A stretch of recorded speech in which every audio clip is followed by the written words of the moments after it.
we also want to, of course, get the government side on this. So we're happy to have on the program today Randy Boissonnault, Member of Parliament for Edmonton Centre, also the Associate Minister for Finance. Mr. Boissonnault, good to see you again. Thank you for joining us. Michael, it's my pleasure. Great to be here. And listen, I want to begin with some of the numbers here, in particular the national debt, because in the fall economic statement, you said you'd be back in the black by 27-28. But in today's projections, we're still in the red to the tune of $14 billion by that time frame. Has your government abandoned the idea of a balanced budget? Not at all, Michael. But what we are seeing is the fact that there's a slowing in the economy over the long term of this fiscal frame. And part of that is some of the uncertainty that we're seeing globally.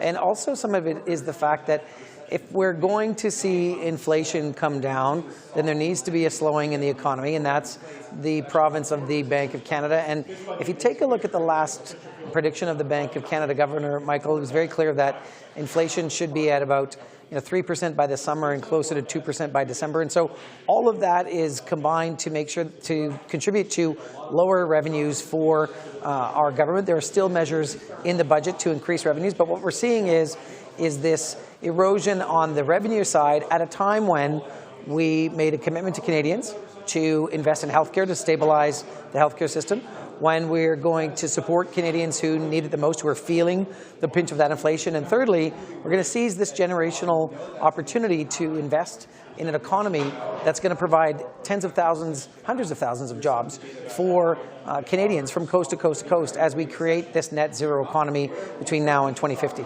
Okay, so you're choosing the spending versus cutting that back to meet the revenue shortfall. But you're introducing this suite of affordability measures. They include that grocery rebate, this one-time inflation relief payment. Again, one time. How helpful will those really be when people's expenses don't stop and inflation is expected not to get back under control until sometime next year? Yeah, it's a really good question, Michael. And I think if we take a look at the two goalposts that we're trying to manage with landing this budget, on the one side, we want to make sure that as a government that we preserve and protect our AAA credit rating, and that puts us in the leagues of the United States, Germany, the Netherlands, Australia. So we want to maintain that because it makes, it allows us to borrow at low rates, and it also sends a message to the world about how Canada is a good place in which to invest.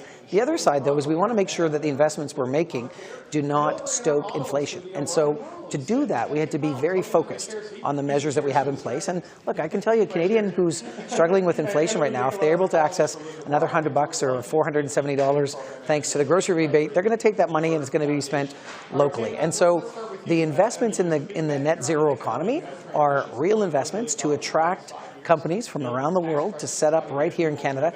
And the reason that's a smart bet for these companies, Michael, is because when you set up in Canada, you have access to 1.5 billion consumers, access to 15 free trade agreements, many of which we signed on our watch. And so we are investing in people in the short term, we're investing people in the short to medium term with our health measures, and we're investing in the long term for Canadians and for our Canadian economy by focusing on the clean tax credit, the manufacturing credit, the hydrogen credit, and making sure that the world's companies come and set up shop here in Canada.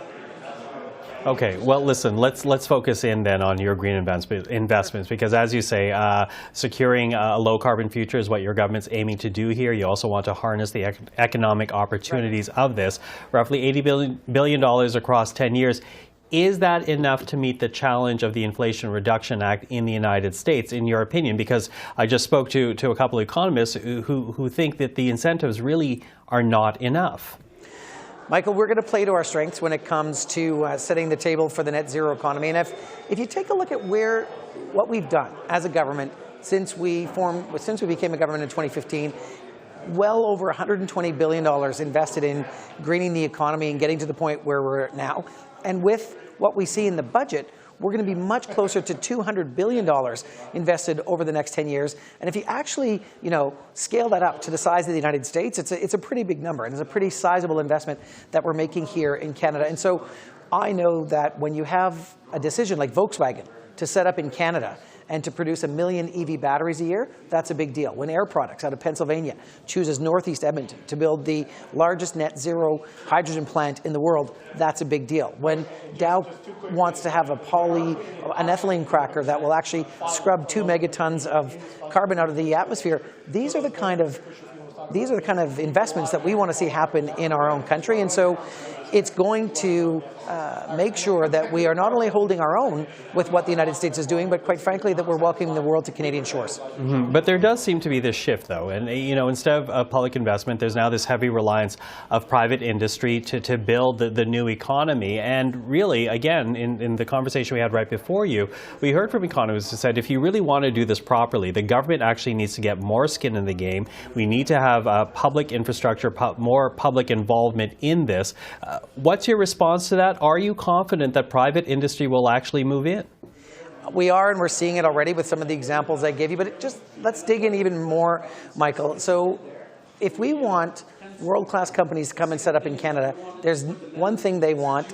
It's access to amazing workers, which we have here. The second thing they want is access to clean electricity. Now, Canada's got a good reputation internationally. 85% of our electricity comes from clean sources. But, Michael, to scale and get ready for 2050, we've got to double or triple our electricity. And to do that, we're going to have to green the electricity grid.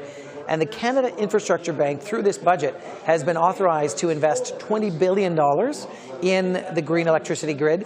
And then there's another $20 billion on the table to make sure that we can actually green the electricity grid. If you come to my street in Edmonton Centre, 4 families could have an EV and charge up that EV, but the 5th electric vehicle family, it would brown out the grid because there's just not enough electricity capacity, and that's the case from coast to coast to coast. So we are making generational investments right now so that we can scale the economy and have those thousands and thousands of jobs available to Canadian workers. But, I think the criticisms that we heard is basically this government invested in Trans Mountain, but in terms of the new economy are relying on private industry instead.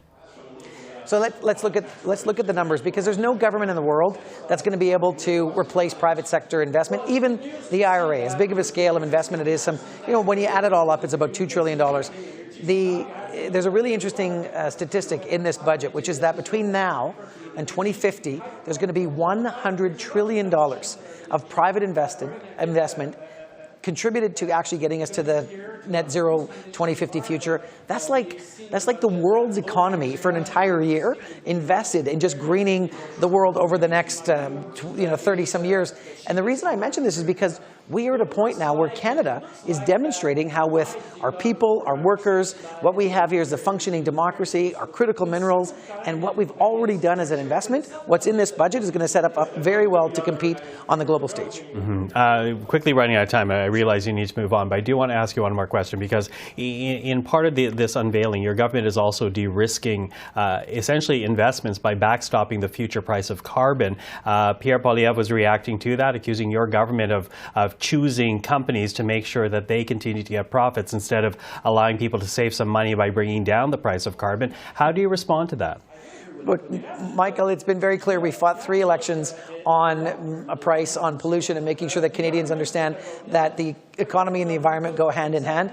Contracts for Difference is all about making sure that we unlock the money that are in private sector coffers right now to make the investments into carbon capture, use and storage, and to work with us to green the economy. And they want certainty for the price on pollution over a long time frame.